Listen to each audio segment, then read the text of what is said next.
La parole est à Ariel Veil, monsieur le maire. Merci Madame la maire et merci à Hamidou Samaké à la fois pour la présentation, l'introduction et celle qu'il vient de faire. J'espère que peut-être le centre de Paris même sera l'endroit indiqué pour ce lieu que vous appelez de vos voeux. En attendant, nous avons une institution que Vincent Baladi a citée d'ailleurs.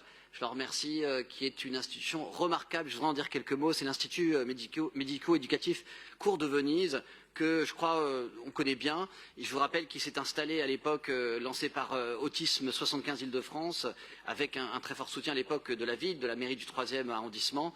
Et il a ouvert en 2008 rue Saint-Gilles, dans cet endroit merveilleux qui contient une galerie d'art et tout un tas comme un petit village d'ailleurs qui contribue, que ce soit la galerie d'art, les habitants, tous participent à la vie de ces enfants, puisque ce sont 22 jeunes avec autisme ou troubles envahissants du développement, qui sont âgés de 12 à 22 ans, qui ont été accueillis d'abord. Cet accueil a été ensuite étendu à un peu plus de jeunes, avec notamment l'ouverture de la cafétéria solidaire, qui depuis juin 2021, depuis Paris Centre, existe au sein de la caserne des Minimes. Cette cafétéria, vous la connaissez peut-être, notre café Marais. J'en fais la pub constamment parce que non seulement c'est bon, c'est beau, mais c'est ainsi un projet merveilleux, un projet d'inclusion sociale, un projet d'insertion paraprofessionnelle pour ces jeunes. Et s'y ajoute le centre de loisirs, le petit club, qui est installé lui aussi au sein de l'Institut médico-éducatif de l'autre côté de la rue, dans la cour de Venise.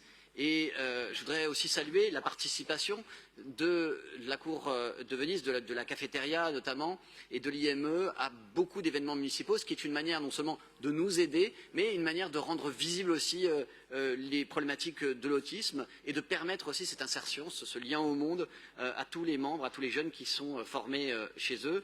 Et je voudrais citer évidemment les fêtes associatives et citoyennes de rentrée, où un stand est toujours tenu, les foulées de Paris Centre l'année dernière.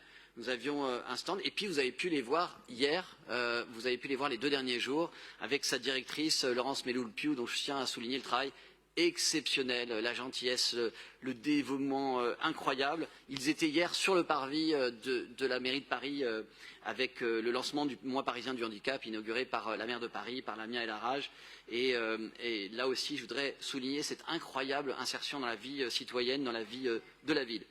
Et je voudrais terminer avec un dernier mot pour dire que j'ai écrit au président de CDC Habitat, qui gère des lieux de la cour de Venise, à la fois pour les riverains, pour la galerie et pour l'Institut médico-éducatif, parce que cela fait plusieurs années maintenant que me sont signalées des coupures de chauffage, des dégâts des eaux à répétition, des coupures de l'alimentation en eau, et malgré toutes les interventions de nos équipes, de la ville, de la mairie de Paris Centre, elles ne cessent pas. Et donc j'ai écrit, mais je tiens à le dire ici publiquement, que la CDC Habitat doit mieux accompagner ses locataires, améliorer sa communication et trouver des résolutions aux problèmes, parce qu'il n'y a pas de raison que les locataires, les habitants, les habitantes et surtout ces jeunes qui sont accueillis ne soient pas dignement, et j'espère avoir une réponse de la CDC Habitat digne de ce nom. Merci beaucoup.